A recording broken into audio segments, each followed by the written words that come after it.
வணக்கம், welcome to Chitra Murali's kitchen. இன்னைக்கு வந்து நவராத்திரி 3வது நாள். நம்ம இன்னைக்கு என்ன பண்ண போறோம்னா எள்ளோதரை பண்ண போறோம், தயிர் சாதம், அதுக்கப்புறம் வந்து வேர்க்கடலை சுண்டல். இதுதான் நம்ம இன்னைக்கு பார்க்க போறோம்.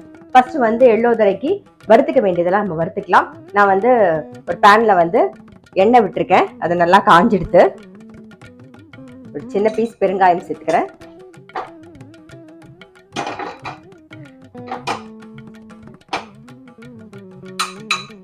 இது கூடவே வந்து காரத்துக்கு வரமிளகா ஒரு 2 வரமிளகா,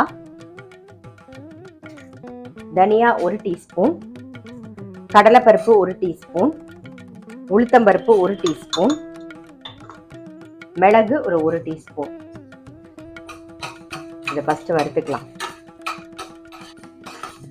நான் வந்து ஒரு சின்ன கப்பில் தான் வந்து சாதம் ரெடி பண்ணி வச்சிருக்கேன். ஸோ அதுக்கு தகுந்த மாதிரி நான் வந்து பொடி பண்ணிக்க போறேன். ஸோ அதனால அது தகுந்த மாதிரி தான் உளுத்தம்பருப்பு கடலைப்பருப்புலாம் சேர்த்துக்கிறேன். நீங்கள் கொஞ்சம் கூட சாதம் கலந்துக்கிற இருந்தால் அதுக்கு தகுந்த மாதிரி அதை மட்டும் சேர்த்துக்கோங்க. ஒரு 2 ஸ்பூன் அந்த மாதிரி சேர்த்துக்கோங்க.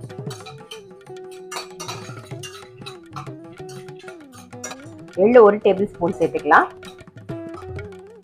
வந்து தேங்காய் நான் ஒரு 2 டேபிள் ஸ்பூன் சேர்க்கிறேன். தேங்காய் வந்து ஆப்ஷனல் தான், உங்களுக்கு விருப்பம் இருந்தால் சேர்த்துக்கலாம், இல்லைன்னா எள்ளு மட்டுமே கூட போதும். நான் வந்து தேங்காய் சேர்க்கிறேன்.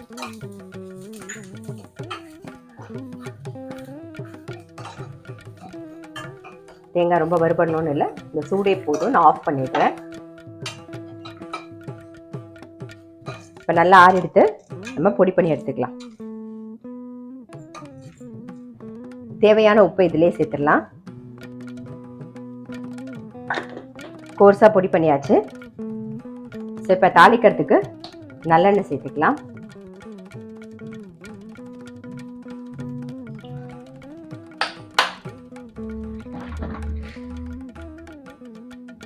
கடுகு, உளுத்தம்பருப்பு, கடலைப்பருப்பு.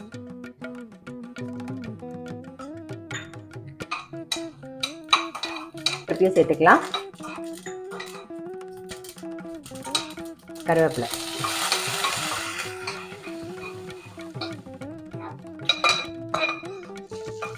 தாளிச்சதை சாதத்தில் சேர்த்துருவோம்.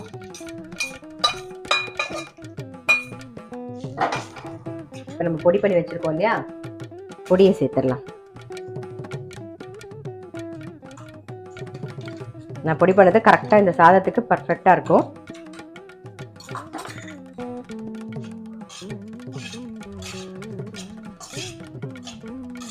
இப்போ எள்ளோதரை ரெடி.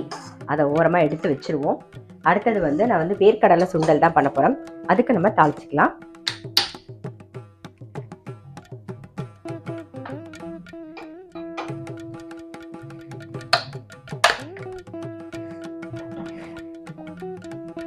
கடுகு, உளுத்தம்பருப்பு, காரத்துக்கு பச்சை மிளகாய் தான் சேர்க்க போறோம். பச்சை மிளகாய் சேர்த்தா ரொம்ப நல்லா இருக்கும். அதே மாதிரி கொத்தமல்லியும் கொஞ்சம் ஜாஸ்தியா போட்டீங்கன்னா ரொம்பவே டேஸ்டா இருக்கும். கடுகு, உளுத்தம்பருப்பு,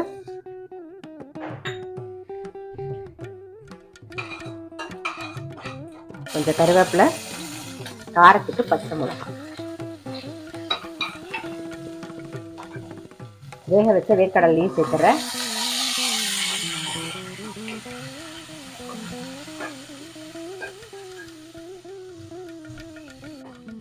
ஒரு 2 டேபிள் ஸ்பூன் தேங்காய் சேர்த்துக்கலாம். இது கூடவே வந்து கொஞ்சம் பெருங்காய பொடி. அவ்வளோதான். கொத்தமல்லியும் சேர்த்துடலாம். நான் சொன்ன மாதிரி கொத்தமல்லி நிறைய போட்டிங்கன்னா நல்லா டேஸ்ட்டாக இருக்கும்.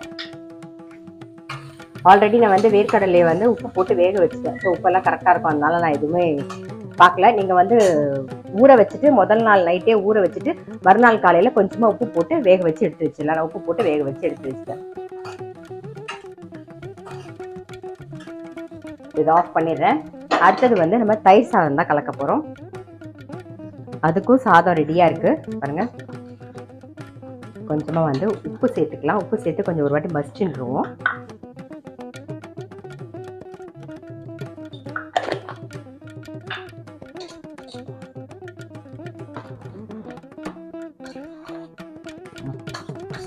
தயிர் சாதம் நல்லா மசிச்சுட்டேன். இப்போ தயிர் விட்டுக்கலாம். மிக்ஸ் பண்ணல. என்ன பண்ணியிருக்கேன்னா இதில் எண்ணெய் வச்சுருக்கேன். தாளிச்சுக்கலாம். முதல்ல கடுகு, தயிருக்கு மேலே கொஞ்சமாக பெருங்காய பொடி சேர்த்துக்கலாம்.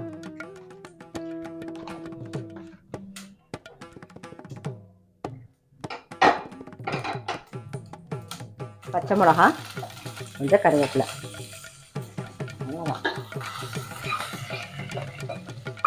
அப்படியே சுட சுட சுட அந்த பெருங்காயத்து மேலே விட்டிங்கன்னா பொரிஞ்சிடும்.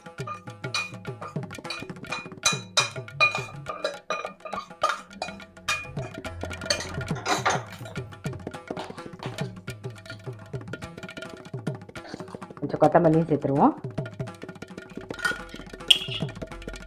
காய்ச்சின பால் கொஞ்சம் விட்டு அப்படியே மிக்ஸ் பண்ணி வச்சுருவோம். அவ்வளோதான், நம்மளோட தயிர் சாதம் ரெடி.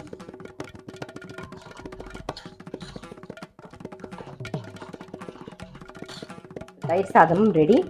இன்னைக்கு நைவேத்தியம் வந்து எள்ளோதரை, வேர்க்கடலை சுண்டல், அப்புறம் தயிர் சாதம். ஸோ கண்டிப்பாக நீங்கள் உங்கள் வீட்டில் ட்ரை பண்ணி பாருங்கள். நான் அடுத்த வீடியோவில் சந்திக்கிறேன்.